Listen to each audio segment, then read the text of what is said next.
three of our talk, and we left off. We were talking about the things that you're grateful for and everything in life. Mm. One of the questions that I had for you is when you were, that time that you went and all of your organs were starting to shut down and all that kind of stuff. I'm sure they probably told you, hey, you know, you might not make it through this. Am I right? Yeah, oh yeah, they definitely did. That was a really hard conversation to have. I remember there was this one doctor who I loved. She was like terrific. We had like the best relationship, like very open, very honest with like everything. You know, some doctors like to kind of hide stuff from you. She did not, and she was actually the surgeon who did the surgery itself with another one, surgeon too, who was just as great.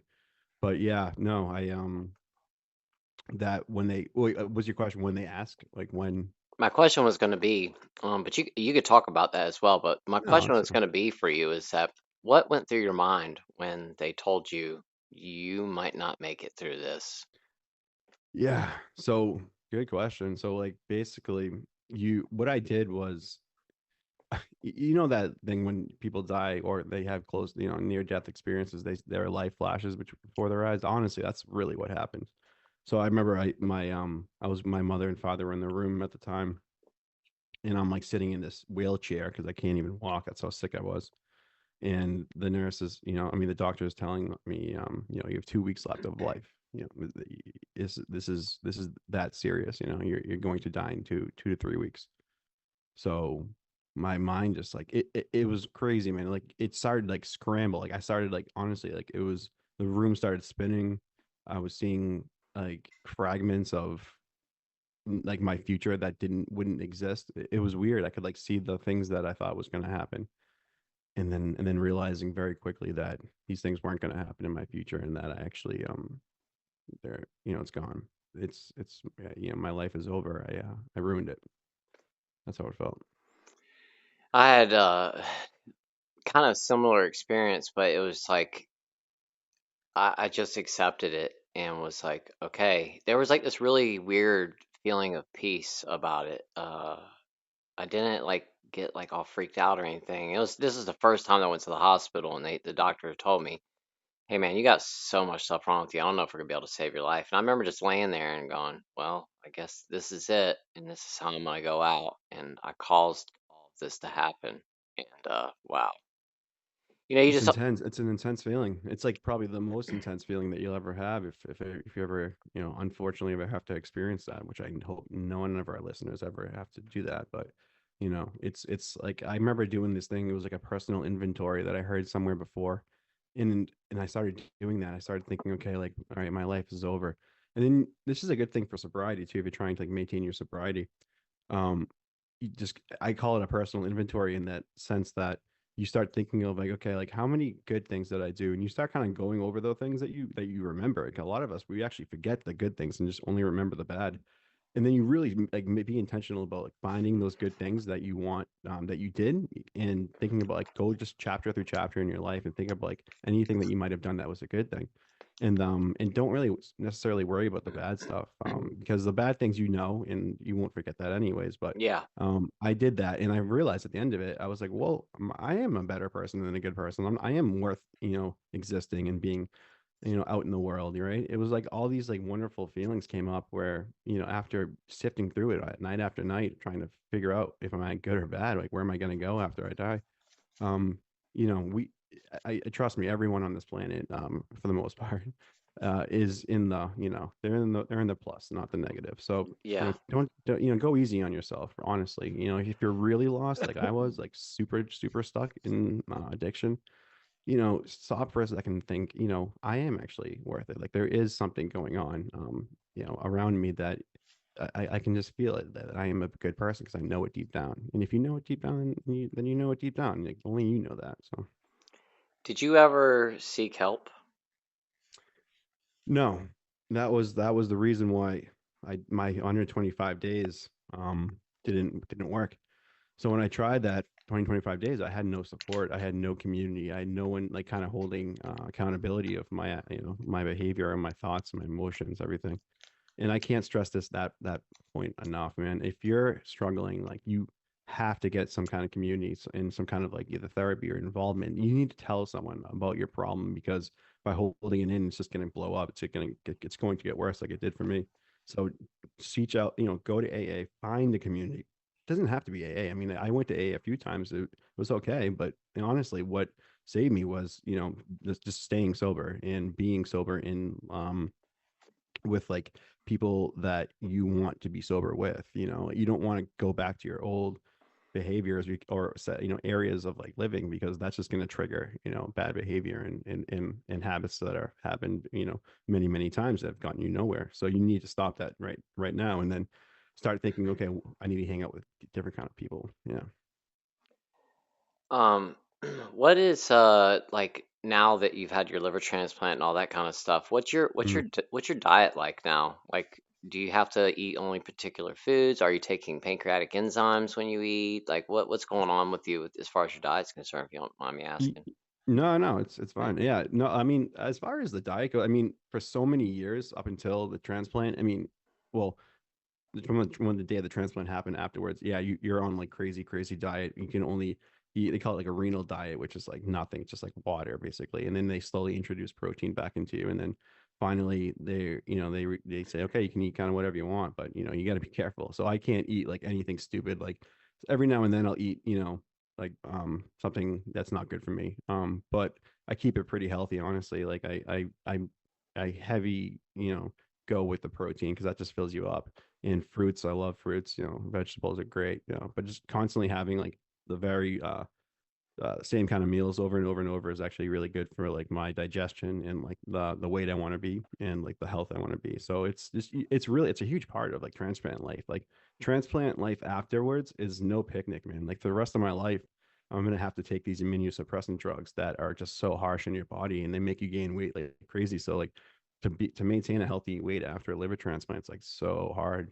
You go to any support group on the internet or whatever, or Facebook, whatever, that's a lot. It's like 90% of the conversation is like, I can't, I'm just gaining weight, gaining weight, gaining weight. So yeah, my diet's completely changed. I really kind of watch what I'm eating nowadays. I would imagine so. And I'm sure there's probably foods that you cannot eat anymore either, like Hmm. anything high in fat, stuff like that.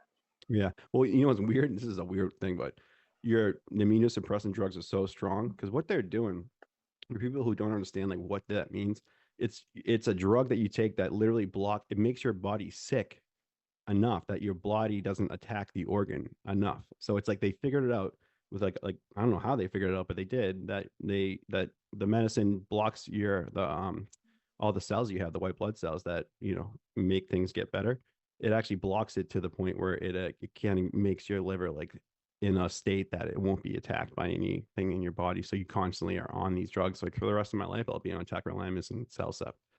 Um, and like a million other ones. Like there's so many drugs after a transplant. Like it's literally like your life is just revolving around when to take your meds so that your body doesn't reject. And the thing that's crazy about organ transplants is like your body can reject whenever. Like it could reject tonight for me. It could reject in 10 years for me if I live that long enough. It doesn't matter. It doesn't like pick and choose when it's going to. It just does, and it happens all the time. So you have to be like super like careful of like, okay, like I have like 5 alarms going off like when it's time to take my meds because it's that important. Um, Gosh, it just slipped my head, and I had a really good question for you. Oh, a lot of times when people are having liver problems, because your liver, your spleen, your pancreas, your gallbladder, your stomach, all that kind of stuff is like all kind of intertwined with each other. Did you have any splenic problems? Did your spleen enlarge? Did they have to remove your spleen? No, they didn't have to remove the spleen. I didn't really have any spleen problems. No, I can't say I did actually. I know you. I think you did though, right? Yeah, they had to cut the blood supply off to my spleen, and it's swelled up to about the size of like a football. Uh, Oh my God. Yeah, I could, So and what? so I got sick the first time, went to the hospital, spent like almost 3 weeks in there, got out, and they took, they didn't know that I had cirrhosis at that point. Hmm. And they basically just sent me home. You have pancreatitis, don't drink anymore. And then I came home and I'm like, okay, life's great. And, I'm gonna be able to make it through this. I was laying in the bed one day and I kind of was just kind of feeling around on my stomach and I felt this big lump right there on the bottom left hand side. And I was like, what is that? But of course, me being me, I didn't say anything, and I was like, hopefully it'll go away, like everything Mm. else I've ever done in my life. And that wasn't the case. I found out months later that my spleen had swollen up like super big. It was all due to all the blood clotting and all that kind of stuff too. But yeah, Yeah, man, not that's rough. That's rough. That must have been like super painful, I bet. it was. It was very painful. I nowhere near as much pain as you've been through with a liver transplant. What was the pain level like when you woke up from that liver transplant?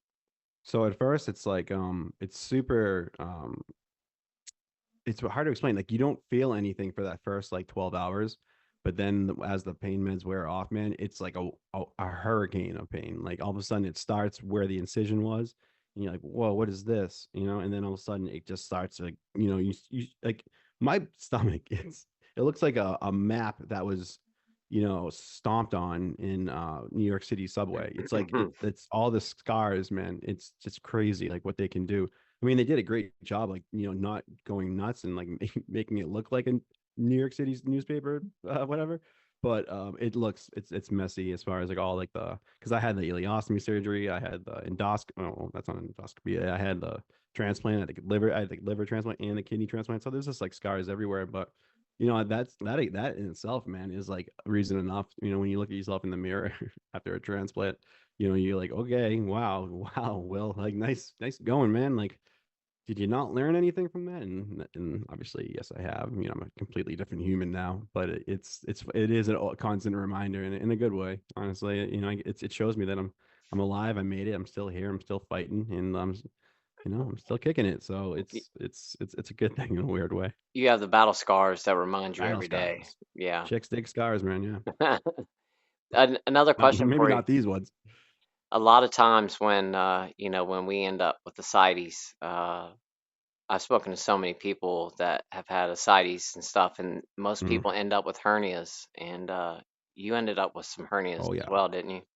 Oh yeah, I got like for one I can count, I have two. One was already repaired, and then after because they slice you open so many times that it's just like 9 times out of 10 you're gonna get an hernia. It's just a matter of like when and if it's like if it's bad enough that they have to do an operation. So I have like a massive hernia on my like upper right abdomen, and it's so uncomfortable. Like I have to live with it every day. But I wear like a hernia brace, like a binder they call it, just to like alleviate the weird sensation of it. So that's annoying, and I will have to get that fixed. And I guess that surgery's like I was talking to someone who's a liver transplant patient too, and he was like, dude, I had that, and it was almost as bad as the liver transplant. I'm like, you're kidding. And he obviously meant it because he had one like me. So I'm like, it's worse. The pain is like just as bad. And he said, yeah, it's pretty bad. Not as bad, but obviously it's pretty bad.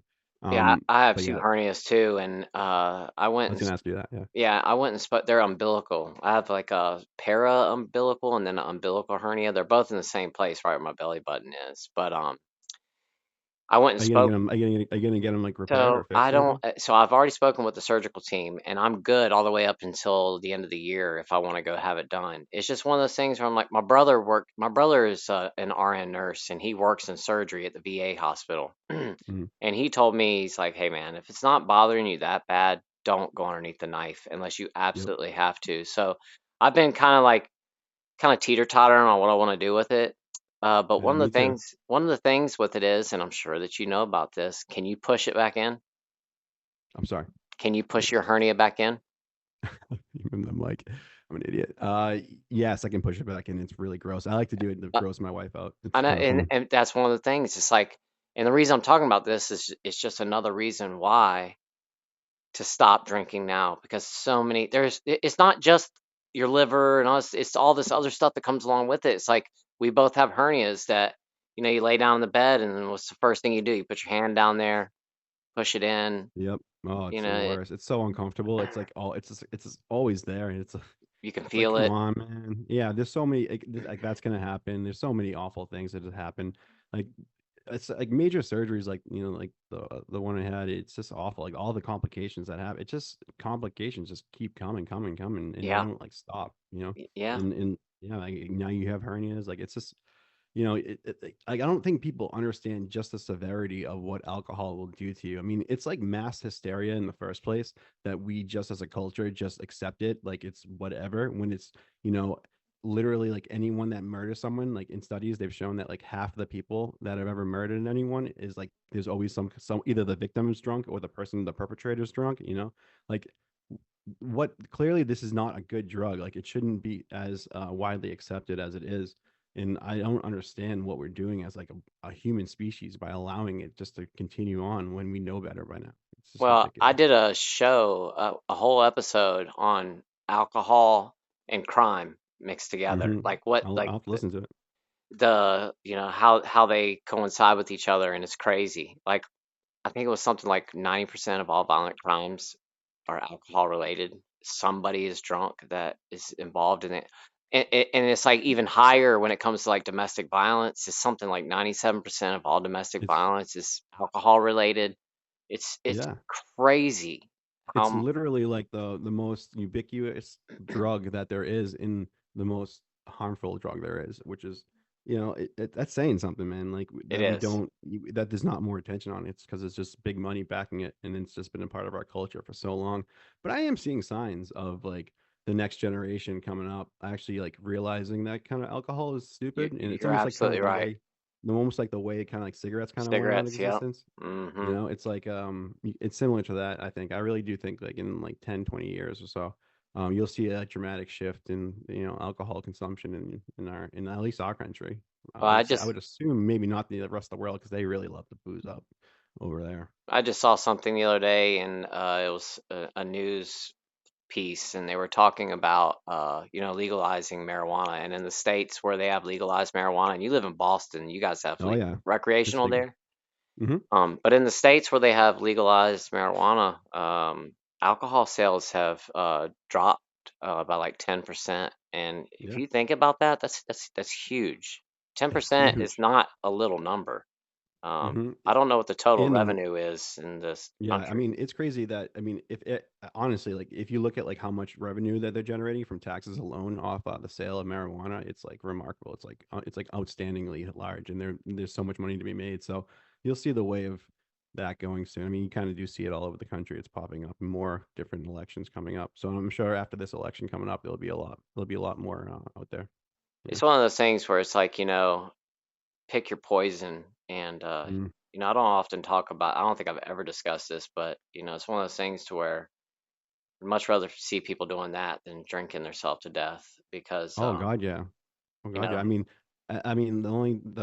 the only thing I've ever kind of come encounter with the person who's like smoked like too many joints is like they're just annoying and, you know, they probably want my food or whatever. But yeah, other than that, like that's it. That's literally the worst thing that can happen. Like there's been zero think about zero ODs. Like that's like a fact. You can look that up. There's been zero ODs on marijuana. So that's a pretty good you know, of all the drugs, I'd say that's probably if you're gonna pick one, like that's the best one. But I don't know. I mean, I yeah, would say just not stay away advocating from any of them. for it, not saying do No, that, but just stay away from all of them. yeah. Because they all have like tendencies to kind of have some kind of addiction quality to Oh, them. So absolutely. You can I wouldn't absolutely even. get addicted And to if you're predisposed like we are to like, you know, drugs and yeah. addiction, I would definitely not even get on that water slide. Just No. stay off it. Go in the lazy river instead. I think the thing is though is that like with alcohol is that you know, I've tried just about everything under the sun, and alcohol was always the one for me. And it was the most readily available. It was legal. I didn't have to worry about getting in trouble when I drank unless I was driving. You know, if I went Hmm. to a meeting with my bosses, it was the culture. You know, after we got done with a 10-hour meeting all day long, we went and had drinks at the bar and got smashed, and it was acceptable. It was what we looked forward to from the time that we walked into that meeting first thing in the morning. We're talking about having drinks all day. Man, I can't wait to get out of here so we can have a drink. You know, that was like the whole conversation. And you know, you were just talking about that, about how like you know, how are we allowing this to be legal? And I don't know if making alcohol legal is necessarily like the best option, because we've tried it once before and we saw what happened. You Oh know, yeah, the 1920s, man. I'm a yeah, history teacher, so I can tell you all about that. Yeah, create the 1920s, the bootleggers. Yeah, it it just created made bootleg. Yeah, it just made it made the black market. even, the people that didn't need to be making the money were making money. And then on top of it, people were dying because they were drinking alcohol that wasn't distilled correctly, or, it was No. creating a lot of problems. People were going blind and all that kind of stuff. Um, Yeah, and it's the drug that it's literally the like one of the only drugs that if you try to stop cold turkey, it'll it'll take your literally life. kill you. Yeah, It'll kill you. So that like and beware benzos. of that because that can happen. I talk about that all the time is that, benzodiazepines and alcohol are the only two substances that if you stop abruptly can actually take your life. And, that's why you need to go speak to a doctor, like you said at the very beginning of our talk. Go get your blood It's work crucial. done. Be It's like completely it's so honest. important. It is. So important, man. I mean, just like getting like because it's weird, like especially for men. I don't know why we do this, but like we think it's like we're tough guys by not going to the doctor. It's so I know. stupid. Such I a know. stupid stigma. Like just go, man. Just go. Just check in on yourself. See what's going on inside you because don't like listen to me. You do not want to have to go through you know, a liver transplant, man. You don't want to get to that brink of like death. Just stay away. Just go to the doctors, get your levels checked and just, figure it all out, man. It's not that hard. It takes 20 minutes. I think one of the things is, and I know that you have experience with this because you dealt with it. If anybody that's watching this, if you really want to see despair, some of the saddest things you've ever seen in your life, go on a liver ward in a hospital. Just Mhm. walk past the rooms. Look at the people that are laying in those beds. You Everybody's want to hear orange. You want to hear a crazy story, man? Yeah, So my first week when I was admitted to the hospital for a liver transplant, I'm lying there, and this is like this is a wonderful hospital. I can't thank this hospital enough. What they did for me, I will never forget, and they will always hold a special place in my heart. So shout out UMass Memorial Worcester. I love you guys. You're the best. Thank you so much for everything you did to me. I will never forget it. But yeah, so it's my first week. I'm admitted. I'm already like I can't believe I'm like this is gonna happen to me, right? And I had this like a-hole next to me, like I thought I was in denial. I'm talking this guy looked like he was not even yellow anymore. He was like purple. So he's on the phone with like his buddies and it he's arguing with the doctors like how come they won't transplant me, like okay, I'm going to go to a different hospital, and he's talking about going to like Minnesota or something like that to get the liver, and they're like, okay man, like keep like making the calls, like you keep acting like you're gonna get a liver, but so come to find out he's on the phone, right? I actually asked the doctor. I said, "What's going on with this patient?" And he said, "Well, he wants a liver transplant, but he is trying to sneak booze into the hospital. He's in on his deathbed, waiting for a liver transplant, while yeah. coercively trying to sneak alcohol into the room that we were in. So he's on the phone with his buddies, and I hear that, and then all of a sudden I'm listening to his phone call because where the beds are like this close with a stupid drape in between us. So I'm listening to this moron yabble all night, and he's talking to his friends, and he's saying, "Hey, like, man, I'll probably be out till like tomorrow at like 10 a.m. Why don't we meet at the bar and bar, I'm like, this guy, what an a-hole. Like, I cannot believe like how in denial this person is. And then I saw his wife show up, and she's still trying to like help him. And it was just such like a weird, sad, like I can't believe that, like that how much time you spend drinking. This guy completely was gone. Like his brain wasn't functioning or something because he's literally waiting for a liver transplant while on the phone trying to get booze in and talking about how tomorrow he's going to meet him at the bar. I mean, that's just what alcohol will do to you if you do You're it long enough. absolutely So right. that's my PSA for the day. Take that story to heart and think of like, well, my God, like if I'm hitting it hard now, like what's it going to look like in you know couple months, 5 months, a year, 2 years, 3 years. Just keep that in mind all the time when you are, if you do drink.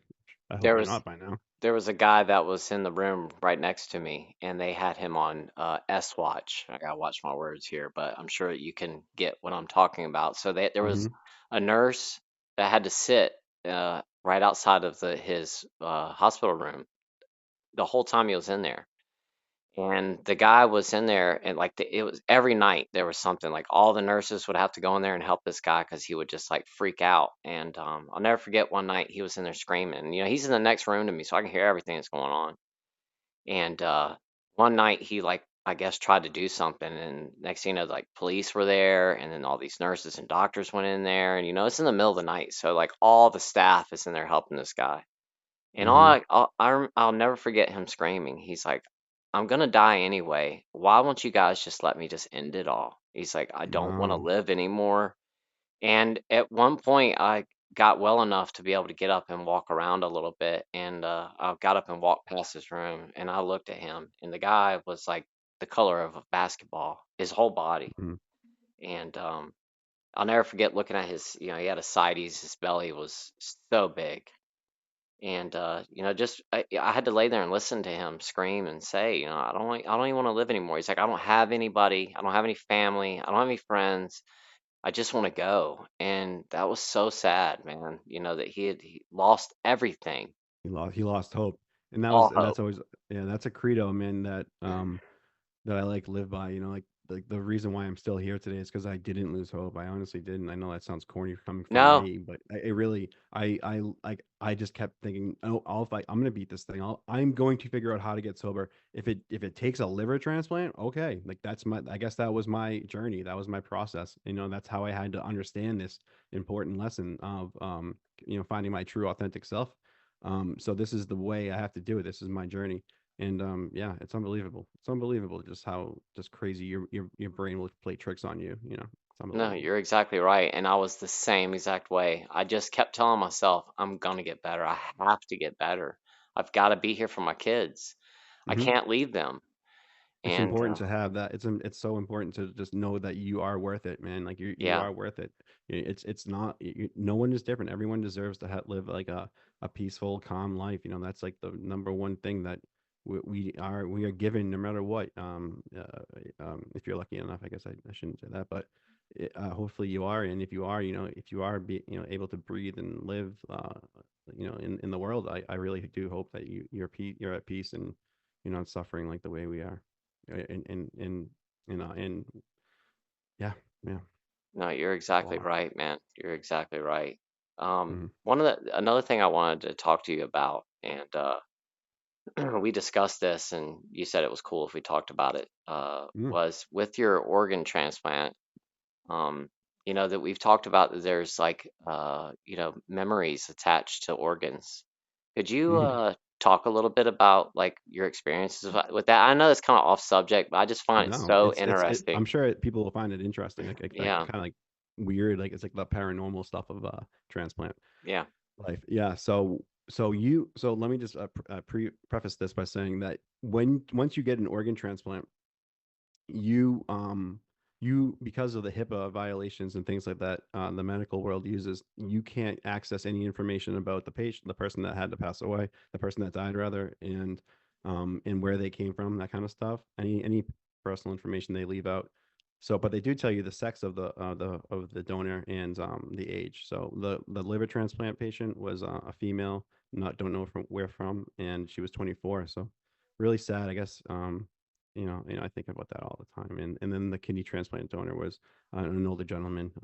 I think he just passed away. So it's you know, uh, I forgot what my point was. It was about the transplants. What was it? The memory of like the Memory, people. memory. So the memory, yeah. So I got the liver, right? And I don't know like what happened, but like the second that I woke up from the transplant, all I could smell was smoke. Like so this woman who must have, who died, it said on her record that she wasn't like a smoker, but I don't know. I mean, all I could smell was cigarette smell coming out of my mouth every time I took a breath. It was the strangest thing, and I remember, like, I had this, like, because when I went into shock too, septic shock, like, I don't know if it was during, like, that time or if it was the memory of, like, the organ, I don't know, but I remember, like, whoever owned, like, maybe it was the kidney owner, I don't it could have been, but I remember when, like, I just was in, like, freak out mode, and I was thinking, "Oh my god, I can," like, I all the memories of that person, like, came flooding back into me, like, for, like, a brief moment, and I could live there. I almost like felt like I was living in their life for a second, and like the things they were doing. Like I remember this like this moment, this memory of like being in the back of a car, like almost like they were like in the mob. Like they're not in the mob, or maybe like a gang. I don't know. It was something weird like that. And I had the memory of like where I was him, and I was like in the back, like right side of the passenger cart, and I was like looking up, and I remember feeling like, oh, this is like sketchy. These guys aren't good. Like it was a vivid memory that I had in that process of like just after like the transplant. So I don't know. I mean, I'm not, I'm a spiritual person, but I'm not like a, this is concrete evidence or whatever. But there's definitely something going on after you die because I saw a lot of stuff and I felt it. That's the weird thing. Like, it's not so much I saw it and I remember it. Like, I remember the feeling of like like that feeling of almost dying and being in someplace else. Pretty crazy. I'm not gonna lie. It was like pretty trippy. It still makes me a little like nervous when I think about it, just how wild that memory that is, and that feeling, like, how strong it was. That was the kidney transplant when you had I those think it was the memories. kidney. I think that was the kidney because, well, the complication was before the kidney, but I remember like after the kidney, like having a weird memory like that. But the liver one too. Like I had memories that would just, I can't think of them that well anymore, but they were strong at the time. Like almost like I was living in the life of the person that just passed away, and like a weird memory that wasn't mine all of a sudden was. If that makes any sense. No, it Yeah. does. Do you ever have anything else pop up, like weird dreams when you wake up and you like, Oh my God. I had such bad dreams that I'm on a drug called oh, what the hell is it called? It's like no, not pantoprazole. Something with an F. I can't. God dang it! I wish I could remember it. Um, but anyways, they give it to like PTSD patients so they could like what it does, it actually just like knocks out your dreams. So I just started my father just passed away too. Unfortunately, sorry, back man, in January 24th.